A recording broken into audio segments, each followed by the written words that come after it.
Thank you so much for joining us. I'm here today with Charlotte to chat about The Other Half, which published last month, and we are currently running a read-along for over on Tandem Collective. But Charlotte, would you like to maybe just give us an intro, maybe like Yeah.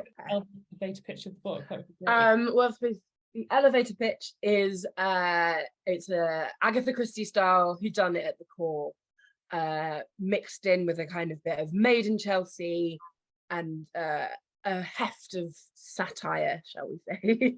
Yeah, I love it. That's how that's how it's actually originally pitched to us. It's Agatha Christie meets Made in Chelsea, and we were like, Yeah. sold. Fantastic. And yeah, I'm gonna ask that corny question that probably everyone asks, but what was like the first spark of inspiration for the book? Where did it begin? Well, I had the idea for it in 2015, but I went to drama school, so I was creatively burnt out. I didn't have any kind of capacity to write it, and then like many of us, the first lockdown 2020, I was stuck in my house. I'd been furloughed from my job in events, and I was looking for a project because there's only so many episodes of House you can watch and Bones and before you start to go a bit mad. So I thought, oh, that book that's been at the back of my head, I should write that. And I think for me, I had the second chapter, so the kind of McDonald's party and like black tie McDonald's, and that kind of juxtaposition was always my starting point. And I tried to write it a couple of times before. So I tried to write it in 2015, and I tried to write it again in 2017, but I just wasn't in the right place to pull it off.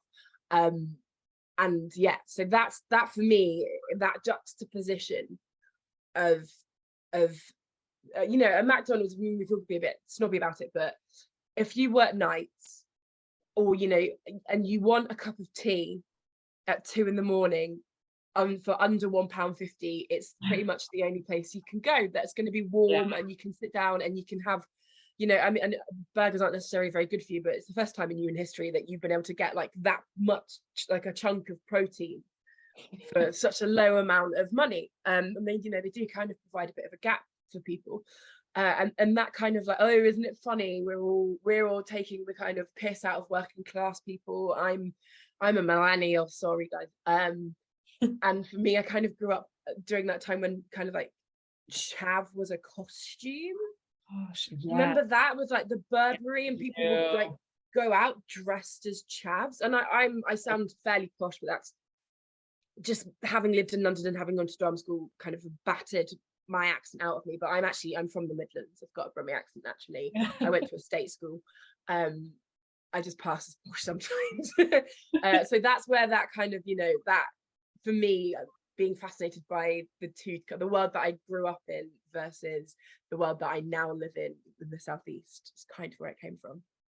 Yeah, that's so interesting. So I'm a northern girl, I'm a Yorkshire girl, so I'm actually from like an old mining town in the north. So I think reading this, and throughout my adult life, my university career, I was exposed to, I think for the first time, what I probably call like the posh culture. And it was thing for us, they'd have themed parties and you'd have to dress up as chavs, and I'm thinking, this is what half of my school used to dress like in 2005. And it's just like, well, sportswear's practical, like it washes well.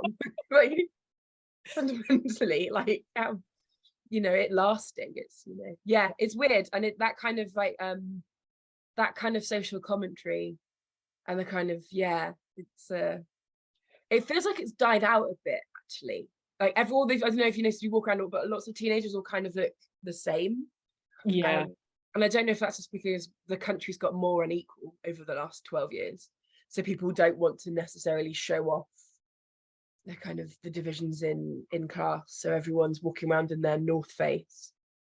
It's hard, isn't it? I think it's definitely a different culture now, but I think honestly for me, that's what kind of sets The Other Half apart from other whodunits, like the just the satire throughout and that social commentary running. Like some of the characters are just, I found them so funny. They're obviously awful.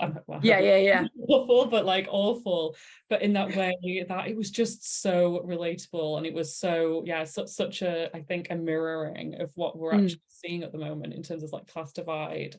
But yeah, maybe it'd be nice to kind of get stuck into a little bit of a reading. So for anyone who get a sense, yeah. So I'm just gonna read the first the first paragraph where the detective appears. There's another 2 paragraphs in that bit, but I think I'll be reading forever, so I'll just read you this little bit. Caius Beauchamp was jogging on the spot at the bottom of Parliament Hill, trying to psych himself up for another doomed attempt at the summit. He had been dumped 3 weeks ago by Eloise, a sarcastically eyebrow Parisian poet who saw the beauty in the oddest things and cruelty in everything. One day, he had thought, she would be the mother of his children.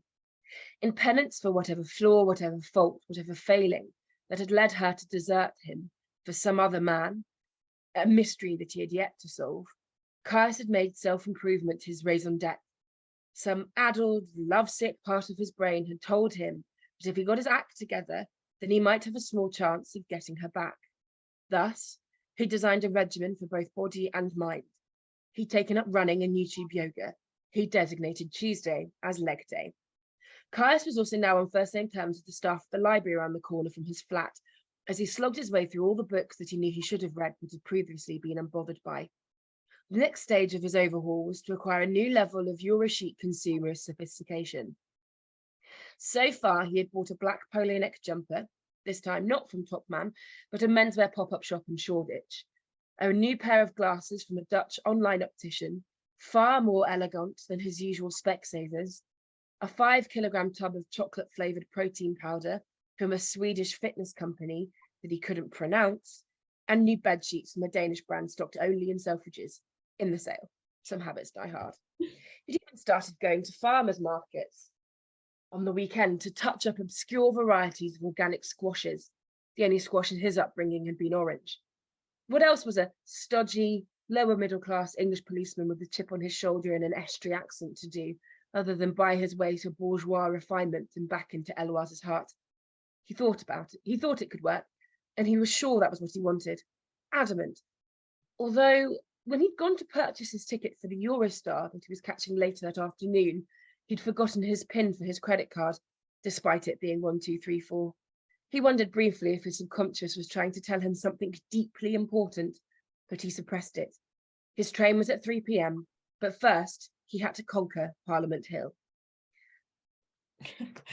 I honestly have such a soft spot for this character. I think for me, Caius is just he's just so relatable. I feel like as like millennials are kind of going over that 30 hump now, and I think everyone has that moment where you stop and think, oh, like you just feel it in yourself, like I'm not 23 anymore. My back hurts. Yeah, literally, my back hurts. I should probably eat something that has actual nutrients in it, and maybe consider moving my body from time to time. And I think just reading about his attempts, but still getting that glimpse of his real character is just really endearing. But I love his kind of relationship with his partner as well. But just a real relatable character for me. So thank you for that. I think for me, because so many kind of crime novels, the kind of, the detective, the lead is always slightly grizzled, and I mean, I'm in my 30s now, and police officers are my age. I have friends who are like training to be police officers, and I know what they're like, and I know that they kind of have the same sort of foibles that I do, I wanted to write someone who was a bit more optimistic. And I think what's so nice about Caius is that he like really well and truly believes in self-improvement, and he believes he can make himself better, whether he's totally doing it for Eloise and whether he's doing it partially for himself is an interesting question. But yeah, I wanted to explore that, because I feel like culturally that's kind of the point where a lot of people in my generation are. We're watching cooking programs, the bit about squashes. And like I remember when I first had hummus, like there was that shift in my teenage years of how we cook again. You just had Jamie Oliver, and everyone was obsessed with Nigella. Like my dad adores her. He's never cooked any of her food, but he loves her. And like that's a really big cultural shift, I think, that happened when our generation were kind of in our teen years, and like going out for food kind of became like a hobby, and food became a hobby for people. So yeah, I kind of just wanted to explore that a little bit as a character foible. Yeah, I think it is so true when you think about it. When you think of the classic whodunit, it is usually an older, weathered, down on their luck type detective. And I think that's what their wife hates them, their kids don't talk to them, they're on the verge of a heart attack. Literally, they're usually divorced. And I think it was just nice. I think it is just realizing now that when you're reading a murder mystery for people of our generation, like you say, the detectives are our age. Yeah. That is more relatable, and that kind of that distinction between what your childhood and your early teenage years were like versus society now, and being that age, like you said, the self-improvement, it's just nice to see. I think it just helps you recognize that I think most people reading this will probably feel like, that actually sounds a little bit like me too. It sounds like my friends. But I was the same. I remember when I actually left home and with the hummus thing, like the first time, I didn't even know what like an avocado was, or it just wasn't part of like the food lexicon of my childhood until my sort of teenage years. It just wasn't a thing. Like, you might like spinach. I love spinach, but I don't think I ate that properly until I was at uni, because I'd buy a bag of spinach for myself. Like, it just wasn't it just wasn't a thing. Just wasn't a thing. And yet we buy it all the time now. Kale, I remember like being like, oh, what is this? And then it was kind of like, that's superfood, we all love kale. No, I really captures that in that character. So I think another really big part of the book, obviously we've kind of spoken about like the social commentary and the class divide, but I think it also talks a lot about like social media and how we represent ourselves on social media. So I actually think that so I don't think this is a spoiler to say, because I'm pretty sure it says it right on the blurb, but we find Clemmy is found murdered on Hampstead Heath at the beginning of the book, and we kind of learn a lot about her character through them investigating and like her social media presence. But I'd kind of like to hear your thoughts on like her character and your thoughts on social media in general. So I kind of feel like it's like you can turn yourself into a business on social media, and you can turn your existence into generating an income. And I find that really odd. Like, I just find it really weird. And what I said, one thing from my background is I did work in a media agency for a year and a half before drama school. So for me, I'm kind of having like an awareness of how those businesses operate and advertising. And that if you're giving people all your information for free, if you're not paying someone to use an app, you are still paying, but it's just with your data. So I don't know, I feel quite funny about social media. I actually deleted Instagram, and then I got it back up when the book came out, but about 6 months ago I sort of started to do it again. But I wanted to break from it. I just didn't want to look at everyone's like perfect lives with their perfect houses and their perfect dogs and their perfect partners and their perfect brunches, when I like sat there and there's just like, I need to tidy my tiny box of a flat, just eating Cheerios on my sofa in leggings that got a hole in the crotch. Like, I don't need to see how perfect your life is. I'm just not interested. I think it's a really important thing about social media. I think you have to be in the right mind frame for it, because much as you kind of understand that it's a highlight reel, I completely agree. When you're looking around your non-aesthetic life, it can be hard to see what is everybody's best online. And I think as well, like I'm a millennial woman, so I have weird feelings about food, and the social media, I think, can allow people to feel very funny about food. And there are 3 characters within the book who all have really bad problems, or have bad relationships with food. You've got Clemmy, you've got Caius, who's kind of almost, I don't know, like, is he self-flagellating? Is he doing a little bit with the kale smoothies? And then you've got Nell, who doesn't really who like, I think there's a line where I wrote where she's like, it's like she either didn't eat or she ate her feelings, and she's one of those. So she don't like eat some microwave vegetables for lunch, or she'd eat a whole pizza and a load of other stuff because she feels sad. So I really, yeah, it's like a sub theme in the book for me about how I feel like social media can just really, it just can make you feel worse, and it can put you in a worse place. Yeah, 100%. I did I actually flagged that pretty early about if anyone's considering reading about the like mentions of like disordered eating. And Yeah, it's interesting in this kind of age group as well, because we grew up with like our mums doing the Slimming World, or we yeah, grew up with like in magazines and newspapers constantly like assessing like, oh, this celebrity's looking a lot bigger, and they were yeah, size 10 women being blasted for their size, and that's kind of transferred over yeah, social yeah. media. So And that's, you know, that's kind of like in the framework in the back of my head, like that picture of Jessica Simpson calling her all of this, and you look at the picture now and you think, what? She just looks absolutely healthy, totally normal, and just singing her song. Like, what on earth? Like, I remember this sort of size zero bobblehead kind of aesthetic as well. So yeah, it's a little sub theme I think I wanted to explore.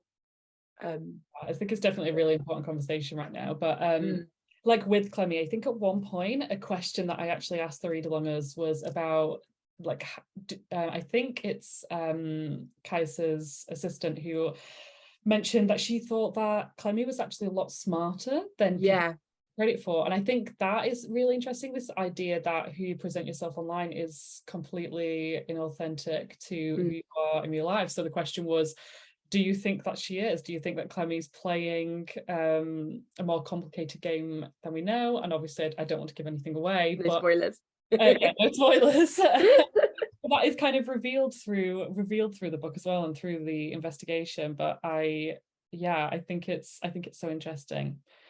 I think for me it's the kind of like the hustle culture, but her hustles herself. So I remember chatting to someone about like the Anyways Essex, and like all the guys who were in that, and Made in Chelsea, actually, to be fair, like a lot of them have set up their own side businesses off the back of it, that they've got this market now because people follow them. You know, they do ads and PR placements constantly, and they've made a business out of it kind of existing. Yeah. And I mean, if someone wants to pay you to, then you know what, fair enough, take the money. Like, Yeah. but I do feel at the same time that there is something darker, and the kind of overconsumption element, and just being sold to you constantly in these sort of lifestyle improvements.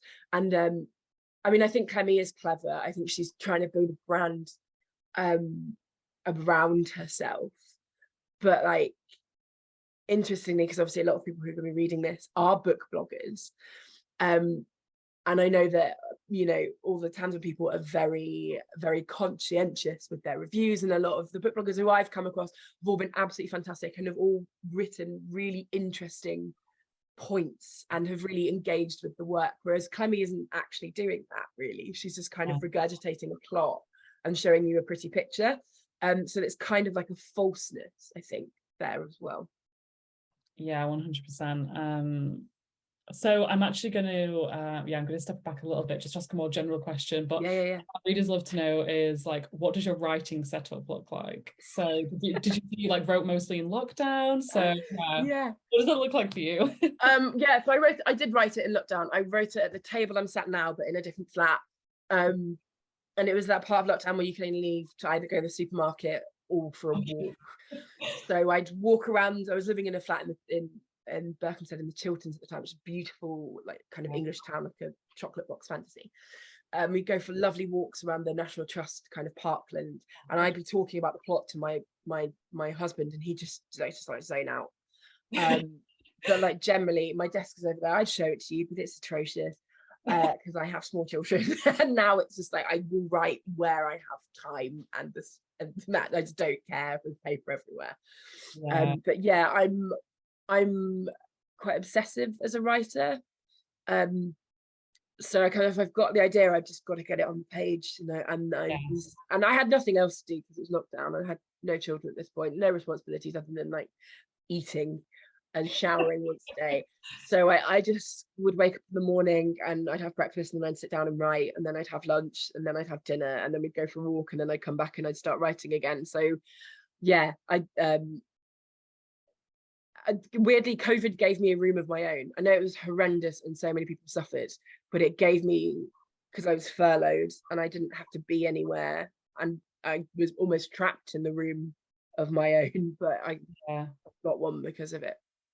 I just think it's such a funny time when you look back on it, but I think it is just never in like history, I guess, as an adult, have you had that opportunity where you are just free from responsibility, you're free from obligation. So like you say, if you didn't have kids at the time, like you just woke up and that was it. Yeah, please yourself. Yeah, I feel like it must have been so interesting to just completely get lost in that narrative at such a funny time. Yeah, no, it was. And I think it really gave it was one of those moments, I think, that gave a lot of people a time to just reflect and to look at how they live personally, but maybe how we are as a society as well. Yeah, definitely. So in terms of how you write then, did you write like chronologically? Obviously I've mentioned The Murderer is Right at the beginning. Did you have it all kind of plotted out in your head at that time, or did you backfill? Or I'd love to know more about that. There's like the planner, pantser, architect, gardener kind of dichotomy, isn't there?